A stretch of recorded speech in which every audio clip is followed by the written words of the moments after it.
එන කට්ටිය උන් යටතේ සිටිය යුතුයි කියන.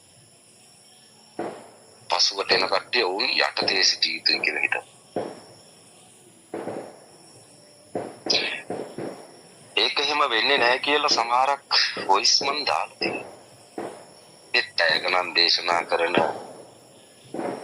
180ට විතරක් ධර්මයේ දේශනා කරන අයගනම් දේශනා කරන මට අනාගතයේදී දේශනා කරන්නයි කියලා දෙයක් නැහැ. තප්පර 16ක් වගේ ඇතුළත දේශනාවක් අහන විට ක්ෂණ සම්පත්තිය ලබන කට්ටිය එනවා.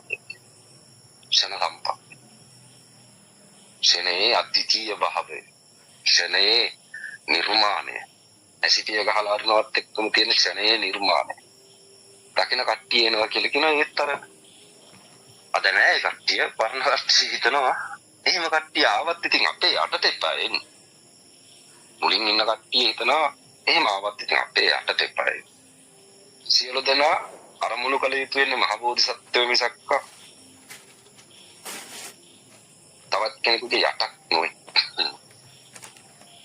කිසි කෙනෙක් ඒ යටට ආවොත් එහෙම එහි බරක් තරන්න බැරි බරක් පරණ කට්ටිය හිතුවා අනාගතෙන් එන කට්ටිය සිටිය යුතු වෙන කට්ටියගේ පයට පෑගිලා කියලා.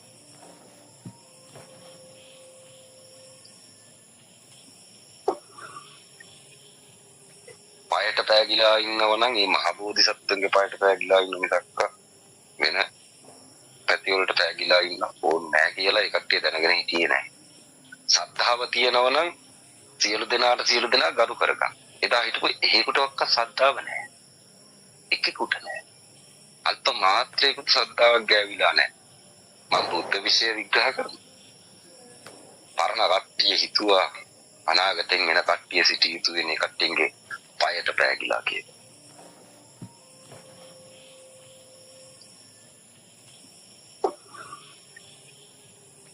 පයට පෑගිලා ඉන්නව නම් මේ මහ බෝධිසත්වගේ පයට පෑගිලා ඉන්න මිසක් වෙන පැති වලට පෑගිලා ඉන්න ඕනේ නැහැ කියලා ඒ කට්ටිය දැනගෙන හිටියේ නැහැ. සද්ධාව තියෙනව නම් සියලු දෙනා ගරු කරගන්න. එදා හිටපු එහෙකටවත් සද්ධාව නැහැ. එකෙකුට නැහැ. අල්ප මාත්‍රයකට සද්ධාවක් ගෑවිලා නැහැ. මම බුද්ධ විෂය විග්‍රහ කරනවා. ආතහරි ගරු කරපන් කියලා තිබුණා නම් බුදුන්ට ගරු කරපන් මල් පහන් තියපන් පූජා කරපන්.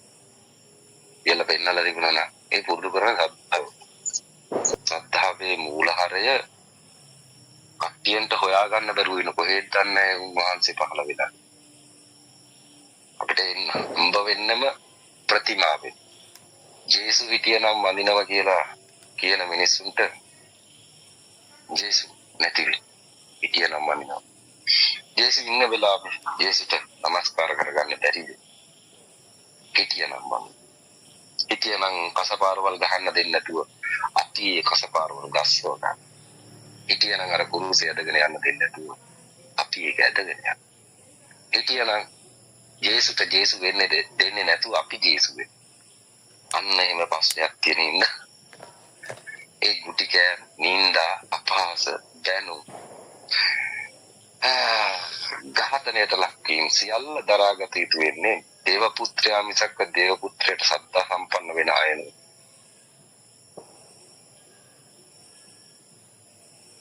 පසුවට උපදින කට්ටිය කියන. හිටියනම් අපි පනින්න දෙන්නේ. හිටියනම් අපි දොස් කියන්න දෙන්නේ. අපි ඉදිරිපත් වෙන.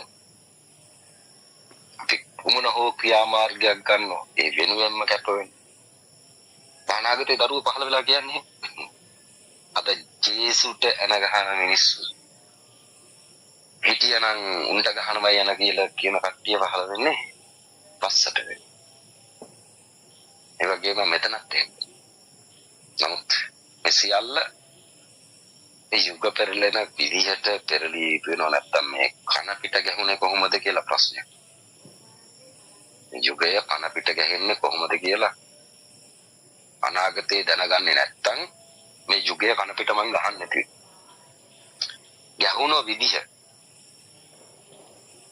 මහ බෝධිසත්වයෝ වැඩම කළා මේ කතා කරන එකත් නැවත අහන්න පුළුවන් එකක්. එවන් ස්ථානයක් නිර්මාණය කරගෙන එන මහ බෝධිසත්වයෝ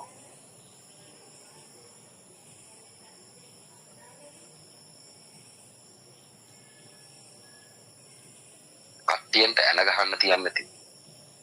අනික් කට්ටියන්ට ඇන ගහන්න තියන්නේ. උන්වහන්සේ අනුශාසනා කරා පුළුවන් නම් ඇන ගහන්න දේශනාවට. උන්වහන්සේක වපුරන විදිහ කට්ටියන්ට හිතා ගන්නවත් බැරි වෙනවා. අද නාලිකා දෙක තුන විනාශ කරන්න පුළුවන් හැකියාව තිබ්බත් මේ අලුතෙන් නිර්මාණය වෙලා එන ඒවා නැවුම් ඒ රහස් සැඟවිච්ච රහස් භාණ්ඩාගාර නිකන් එළියට එනවා වගේ තමයි ඔය අතීතය මෙහි මුල අධීරයන් එළියට ඒවත් තියෙන කට්ටිය හිතාගෙන ඉන්නෝ අපි අඳුරන්නේවත් නැහැ කියලා. හිතාගෙන ඉන්නෝනේ ඒත්තු ගන්නන්න උත්සාහ කරනවා ආબોධිසත්ව අඳුරන්නේ අපි. මහින්ද අයියා ලෙසවත් අපි ඇසුරු කොල්ල නැහැ ඔය. එයි මේ ඔය 180ක් එක. බලාගෙන ගියන් පස්සේ මේක අහගෙන ඒක වහගෙන. මාවත් වහගෙන. මාව වැහුවා කියලා කියන්නේ සියලු මාවත් තමන්ලට වැහෙනවා. මාව වැහුවා කියලා කියන්නේ සියලු මාවත් තමන්ලට වැහෙනවා.